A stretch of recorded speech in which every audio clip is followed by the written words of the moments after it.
Chẳng mấy riêng tí học sắp muối dương nâng để dây ẩm phí service item. Chẳng dương cho từ can item and service list. Hay bật tọa mói dương cho từ lưu create new item. Chẳng ní chia thay service. Chẳng dương thua ca từ lưu service này. Chẳng được không thay rồi bỏ item miền muối phí 7, 4, 5, 6, 7, 4.แล้วយើងធ្វើការទៅលើ service អញ្ចឹងនេះ item name and service item name ឬក៏ number មានន័យថាយើងដាក់ឈ្មោះ item ឬក៏ number item ហ្នឹងយើងអាចដាក់ឈ្មោះវាក៏បានដាក់ជាលេខក៏បានលេខកូដក៏បានហើយនេះគឺជាស័ព្ទមេមានន័យស័ព្ទរបស់ item អីគេចង់និយាយថាតើ item មួយនេះ item នេះវាជាកូនរបស់អាមួយណាអញ្ចឹងបើកូនរបស់មួយណាដាក់នឹងទៅតែយកអត់មានទេកន្លែងនេះគឺជា unit set OEM set មានន័យថាຂະຫນາດតើទៅមើល OEM យើងຂະຫນາດអីគេitem យើងមានຂະຫນາດអីគេជាទូទៅយើងប្រើ PCS ឧទាហរណ៍ថាខ្ញុំបង្កើត service មួយប៉ុន្តែដំបូងផុតយើងត្រូវដឹងថាតើ service នេះគេប្រើធ្វើដូចម្ដេចតាក់ទងជាមួយនឹង service វាខុសពីតំណែងឲ្យតែជា service គឺយើងធ្វើការបង្កើតវាទាំងអស់ទៀតថាសេវាអ៊ីនធឺណិតសេវាទូរស័ព្ទឬក៏បម្រើសេវាកម្មបុគ្គលិកឬក៏សេវាកម្មយើងផ្នែក consulting ផ្នែកអីទាំងអស់ហ្នឹងសុទ្ធតែស្ថិតនៅក្នុងសេវាកម្មទាំងអស់អញ្ចឹងក្នុងសេវាកម្មហ្នឹងវាអាចមានពីរផ្នែកទី1សេវាកម្មផ្នែកចំណូលសេវាកម្មផ្នែកចំណាយឧទាហរណ៍ថាយើងបើសិនជាក្រុមហ៊ុនយើងនឹងបម្រើការផ្នែកបម្រើការផ្នែកគេគេរកផ្នែករើសបុគ្គលិកអញ្ចឹងអ្វីដែលយើងរើសបុគ្គលិកឲ្យលក់ទៅឲ្យគេហ្នឹងបើផ្ដល់បុគ្គលិកយើងទៅឲ្យតាមក្រុមហ៊ុនមួយមានន័យថាយើងលក់កម្លាំងពលកម្មគឺយើងបម្រើសេវាកម្មផ្នែក service ផ្នែក service ទៅលើការងាររកបុគ្គលិកអញ្ចឹងitem យើងដែលតាក់ទងជាមួយសេវាកម្មបែបហ្នឹងគឺជាចំណូលហើយអញ្ចឹងវាត្រូវបានចងភ្ជាប់ទៅជាមួយនឹងចំណូលអញ្ចឹងវានឹងចងភ្ជាប់ទៅជាមួយចំណូលប៉ុន្តែបើសិនជាយើងចំណាយអ៊ីនធឺណិតទៀតថាយើងបម្រើសេវាកម្មផ្នែករើសបុគ្គលិកហ្នឹងអញ្ចឹងអ្វីដែលយើងបានចំណាយទៅលើសេវាឧទាហរណ៍ថាសេវាគេជួយរកអីឲ្យសេវាអ៊ីនធឺណិតឬក៏សេវាទូរស័ព្ទ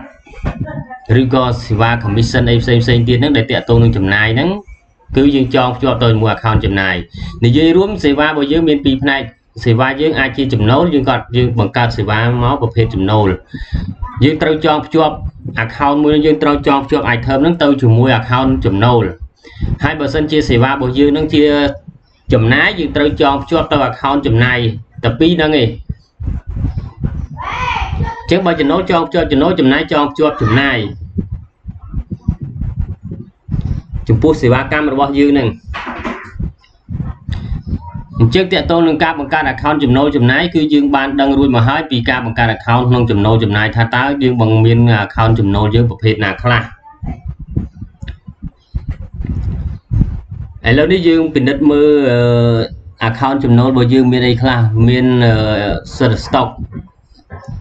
អញ្ចឹងយើងអត់មានតាក់ទងជាមួយសេវាទេ account ដែលជាសេវាទេអញ្ចឹងឧទាហរណ៍ថាយើងបង្កើត account មួយទៀតយើងទៅបង្កើត account មួយទៀត account របស់យើងនឹងប្រភេទវាជា income យើងបិទអានេះសិនអត់បាច់ប្រើទេពេលណាចង់ប្រើគេប្រើទៅតែខ្ញុំមិនដែលប្រើទេតាក់ទងជាមួយ class number នេះ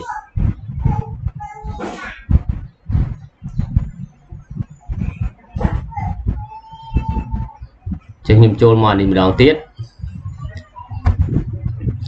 អញ្ចឹងខ្ញុំចូលមកបង្កើត account អញ្ចឹងខ្ញុំជ្រើសរើសយក income តោះមកខ្ញុំដាក់ថា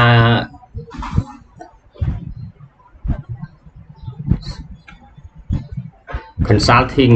consulting យើងពីគ្រោះគេយកដោយគិតថ្លៃឈ្នួល consulting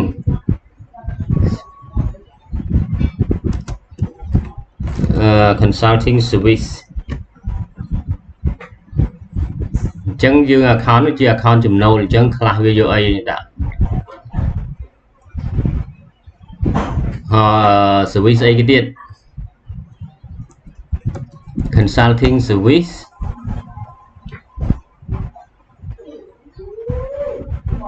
employee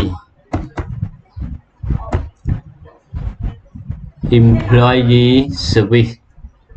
employee service បាទបង employee service ហើយយើងបង្កើត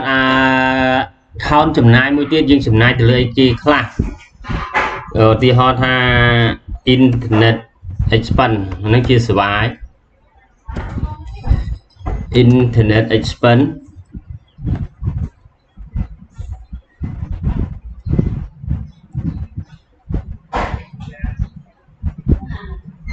internet expense commission expense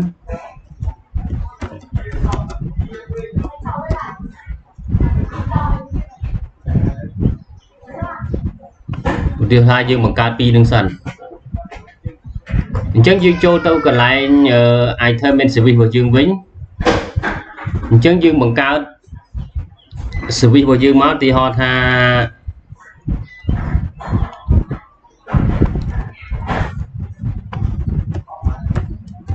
consulting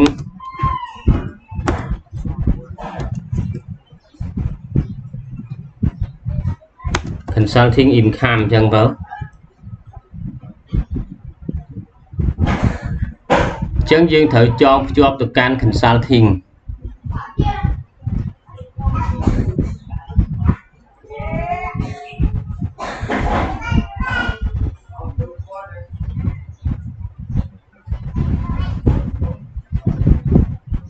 នេះ consulting income អញ្ចឹងយើងភ្ជាប់វាទៅកាន់ consulting sale ដល់មួយទៀតអីគេemployee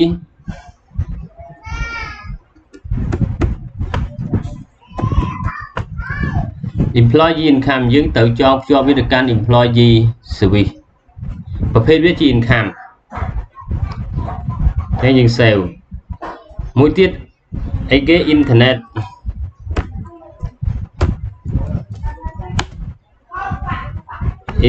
expense អញ្ចឹងយើងចងវាភ្ជាប់ទៅកាន់ internet expense នេះ internet expense ហើយមានអីទៀត commission expense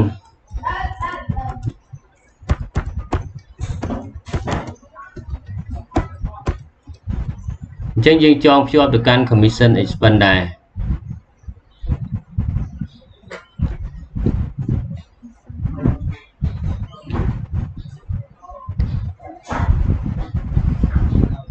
សម្រាប់ tag code នេះ ready យើងចង់ដាក់មុនក៏បានមិនដាក់ក៏បាន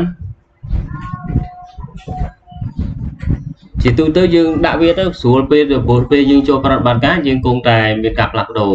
បើមិនយើងយកដដែលក៏មិនបាច់ផ្លាស់ប្ដូរអញ្ចឹង tag code នេះវាពាក់ព័ន្ធជាមួយនឹងលេខកូដពន្ធថាតើសេវាកម្មហ្នឹងវាមានជាប់ពន្ធអត់បើសេវាកម្មហ្នឹងជាប់ពន្ធយើងយក tag បើសេវាកម្មហ្នឹងមិនជាប់ពន្ធទេយើងអត់យើងយកណាន់អញ្ចឹងមានពីរមាន tag ហើយណាន់អញ្ចឹងយើងយកណាន់ក៏បានអញ្ចឹងយើងចុច save ហើយយើង save ហើយអានេះអញ្ចឹងឥឡូវតាក់ទងជាមួយនឹង service នេះគឺយើងបានបង្កើតរួចហើយគឺ service commission expense consulting income employee income ហើយ internet expense អញ្ចឹងដើម្បីឲ្យវារត់តាមជួរ expense និង income ផ្សេងគ្នាយើងអាច change ឈ្មោះវាតែម្ដងហើយយើងចាំចូល change ឈ្មោះនឹងមេរៀនបន្ទាប់អញ្ចឹងតាក់ទងនឹងការបង្កើត service នេះគឺយើងមានប៉ុណ្ណឹងតែដើម្បីងាយស្រួលយើងធ្វើវាឲ្យនេះសិនមកយើងគ្រាន់តែចាំមេរៀនតាក់ទង update យើងនិយាយបន្ថែមទៀតអញ្ចឹងយើងដកឈ្មោះនេះ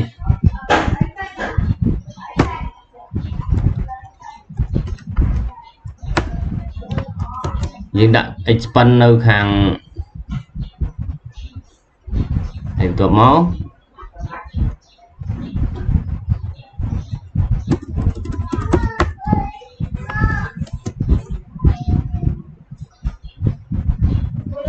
expense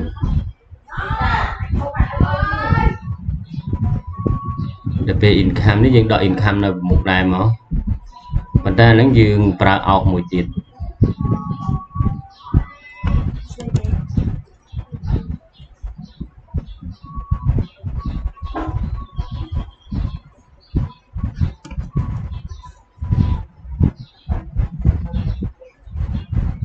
ពេលនេះ income